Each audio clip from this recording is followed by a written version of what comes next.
Your teenage child has been diagnosed with functional neurological disorder, short for FND, and you as a parent might be wondering, well, how much stress is playing a role here with my child's FND symptoms? Hi, my name is Dr. Lee. I'm a pediatric health psychologist and chronic pain survivor myself. My mission is to help teens and their parents resolve persistent physical symptoms such as chronic pain and FND so that they can get their life back and feel like normal again. Because I truly believe that these teens who are struggling with chronic pain and FND deserve so much better in their lives. And I have seen in my private practice and online program, in both settings, how many teens get better and get the life that they truly deserve. So, if that is you, keep watching and let's get to it. And if you're new to this channel, welcome, and make sure to grab a free PDF parenting guide on how to help your teen at home who's struggling with chronic pain or FND. The link is down below. Okay, so today's video is about FND and stress. So I cannot emphasize enough that FND is a biopsychosocial phenomenon. So if you're still thinking that this is just stress or psychological or anxiety, please do yourself a favor and stop thinking so simply. I wish it was that simple.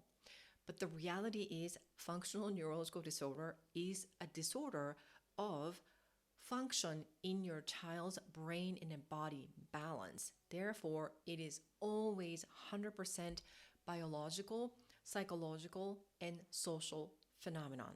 There are so many factors go into it, so it's not just one thing that is causing your child to have this FND symptoms. If you think about stress, what comes to your mind? Or for your child's life, maybe something like friends, school, college, tests, family, I don't know, whatever else, like competitions, sports activities, or any cultural expectations, or anything you can think of, right? So stress can be essentially anything. And traditionally, stress has been thought as only psychological, and this still lives to this day. That's why a lot of families think, wow, my child is really stressed. And both you as a parent and your child automatically think that stress is all about psychological. Well, that's not the case. So here are the examples of stress. I'm going to go over the biological, psychological, and social in that order, okay? So the biological stress can be like this. How about poor sleep, sleep deprivation, can't sleep at all, which I have a lot to say about sleep too, but that's for another video. Poor appetite, lack of exercise, or having low motivation to get out and then be active, feeling sick. Any of these things, viral infections, injury, surgery, upcoming changes with their life in terms of the biology, so like the hormonal changes and developmental changes and things like that, those can be a source of stress that is biologically driven for anyone on the planet at any given time. Now, psychological examples of stress like this. Maybe this is familiar. Feeling anxious, overwhelmed, pressured, sad, upset, worried, scared, tired. Anything can be categorized as a stress in the psychological category. How about social? As I mentioned, for your child, it could be school, friends, extracurricular activities, family, social expectations, high achieving perfectionistic expectations. I have a lot of those too. And trying to figure out who you are. This is part of the developmental stage for being an adolescent, right? But that could be also a part of a stress that is socially driven. So how is stress related to FND in the first place? Well, according to the researchers, FND is a dysfunction of this brain circuit when brain itself is okay for your child. Right? So again, this dysfunction is kind of like, and again, this dysfunction is really driven by the unbalanced state of autonomic nervous system or brain circuit or neurocircuit, whatever you want to call it. Therefore, the stress, technically, we psychologists,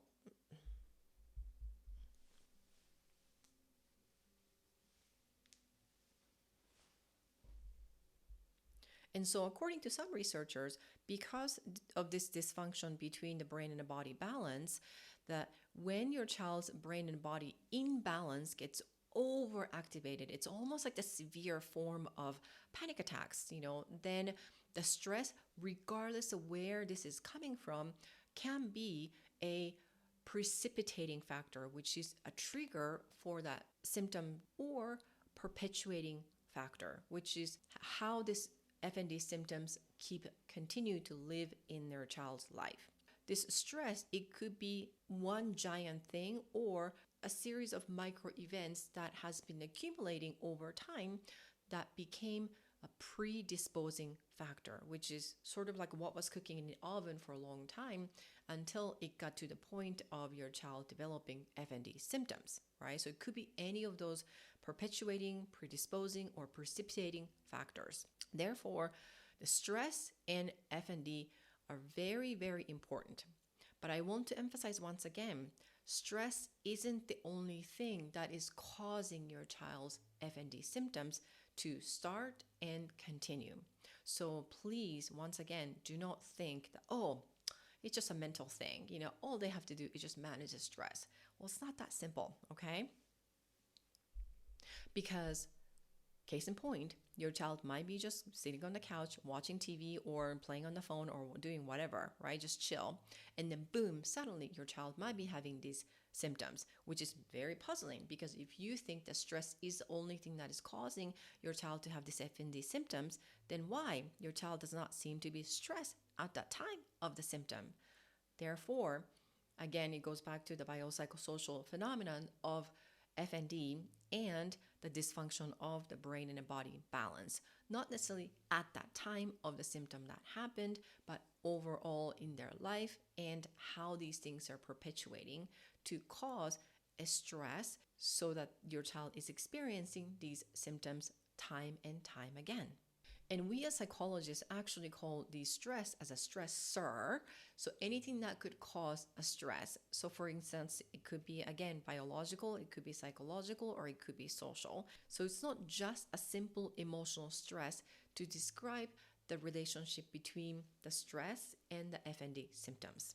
And so the best thing you can do as a parent right now is to know the stress comes in so many different forms. It could be biologically driven, emotionally driven, and socially driven. And the other thing is you can also be a detective along with your child and figure out what could be the stressors for your child's life, whether it's biologically driven, emotionally, or social. And sometimes just having the FND symptoms can be a source of stress and a source of anxiety, if you can imagine that. Now, if you and your bright teenage child are ready to take actionable solutions to overcome chronic persistent symptoms such as chronic pain and FND, then you might be a good candidate for my program. Click the link below to schedule a call to talk to me directly and see if you qualify for the program. I have seen so many teens overcome their persistent physical symptoms such as chronic pain and FND, and so I know there is a way to help you as well. Thank you so much for watching this video, and I'll see you in the next video.